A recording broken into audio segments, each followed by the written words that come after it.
Former South African President Thabo Mbeki has appealed to Sudanese generals Abdel Fattah al-Burhan and Mohammed Hamdan Dagalo to immediately end the fighting, which, among others, is imposing serious negative consequences on civilians.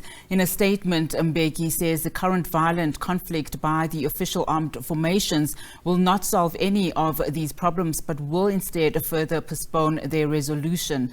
His appeal comes as the generals agree a 24-hour ceasefire, which comes into effect at 6 p.m. tonight. At the same time, the Secretary General of the United Nations, Antonio Guterres, has called on the Intergovernmental Authority on Development to double its effort to ensure that the conflict in Sudan ends. Well, the International Federation of Red Cross and Red Crescent Society says it's been difficult to provide humanitarian services around the Sudanese capital, Khartoum.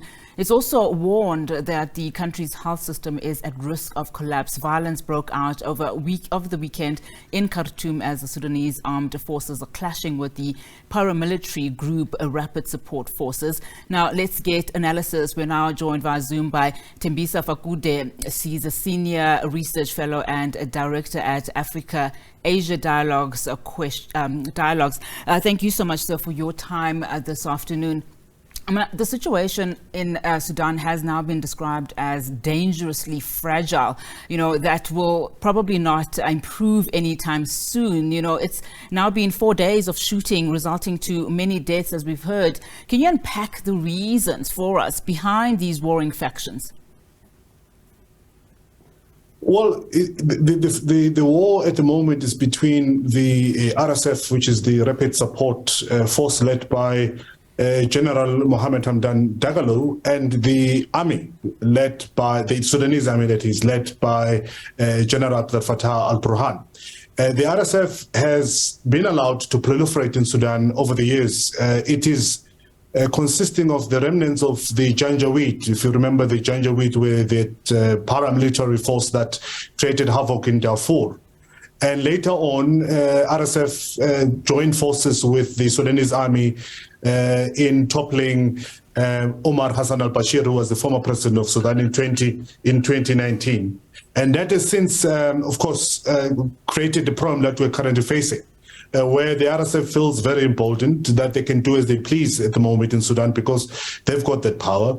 And when the army, led by General Burhan, demanded that they be integrated into the Sudanese National Army, that's where the conflict started, because the General Dagalo refused to be integrated into the army because he feels that he is playing a much more critical role than many in Sudan. And that's where we are at the moment. It was because of that suggestion by the Sudanese army that they should be integrated into the army, which has led to the current standoff and conflict in Khartoum. We've been hearing of a possible ceasefire, and of course that has been denied, but I see that it's back on again, that the two generals have agreed to a 24-hour ceasefire, which comes into effect at 6 p.m. tonight. Talk to us about what we are likely to see during that time, particularly because this has now been described as a humanitarian crisis. Well, there was a ceasefire that was broken on Sunday.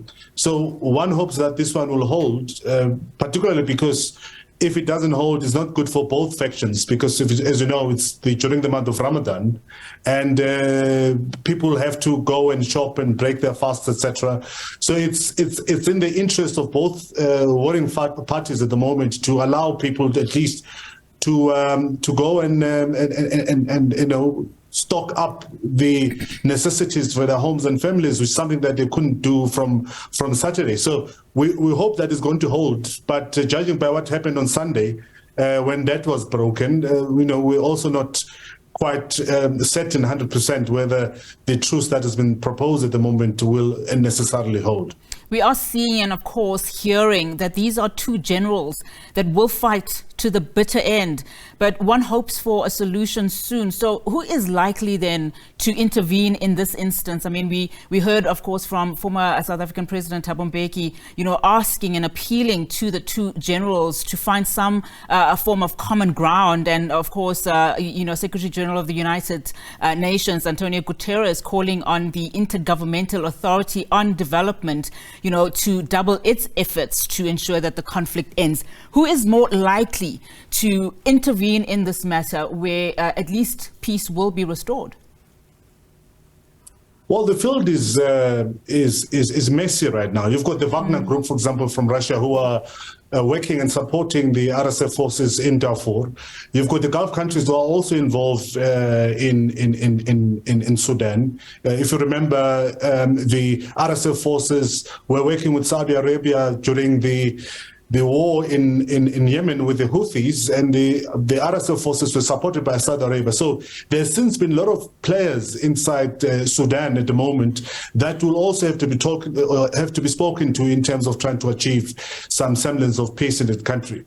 But to answer your question directly, I think the envoy that's been suggested at the moment, which is the leaders of South Sudan, Djibouti, and Kenya, they are likely to speak some sense. But I think until you have those other stakeholders, particularly those that are coming up or are supporting financially the RSF, are spoken to, chances of achieving peace in Sudan are really, really slim. Back in 2019, you, of course, gave extensive analysis around Sudan and just some of the conflict that the country has had for many years then and, of course, now. And, at the time, there was this transition government or interim government that was entering the fray. And at the time, you warned that one of the challenges, facing the interim government is the existence of the old guard in the interim government. Just speak to us a little bit about that and how that could possibly, start, showing itself up in this current situation that we are in. Well, I think it's a repeat of what happened in Egypt. If you remember what happened in Egypt after the Arab Spring, Hosni Mubarak was ousted and Abdel Fattah al-Sisi came in. And what we saw later on, we saw Hosni Mubarak coming back into a political fray and being pardoned by Abdel Fattah al-Sisi, who used to be his general. This is exactly what's happening. The same is from the same book that we see now, that Mohammed Hamdan Dagalo and indeed Abdel Fattah al-Burhan, who's the head of the army, are trying to bring back Omar Hassan al-Bashir. Because three of them, by the way, are indicted for crimes against humanity. One is Hemeti, or also known as Mohammed Hamdan Dagalo, was the leader of the Janjaweed, and we know what happened in Darfur.